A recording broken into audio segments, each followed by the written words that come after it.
का इकडे ना. हा भाऊजी, अहो पोरांच्या शाळा आहेत, परीक्षा चालू आहेत आणि ह्यांना पण ऑफिस मध्ये सुट्टी नाही. अहो घ्या की समजून, वेळ असता तर आलो नसतो व्हय आम्ही. कसं आहे ना, आधी आपली परिस्थिती चांगली नव्हती तर कोण सुद्धा आपल्याला ओळख दाखवत नव्हतं, कुठल्या कार्यक्रमाला बोलवत नव्हते. समोर गेले तरी ओळख नाही असं तोंड फिरवून जात होते.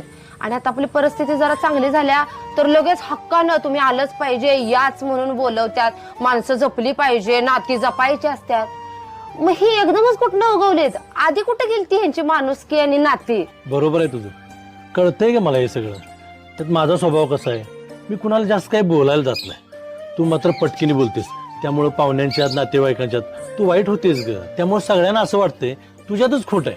मी लय गरीब आहे. हा असू दे, बोलू देत, मला नाही काय फरक पडत. आधीपासून संसार इथपर्यंत आपण दोघांनी वडत आणलाय का नाही, तवा कुठं होती ती सगळी. आणि हे बघा, नवरा बायको मध्ये एक कोण तर नाही बोलणार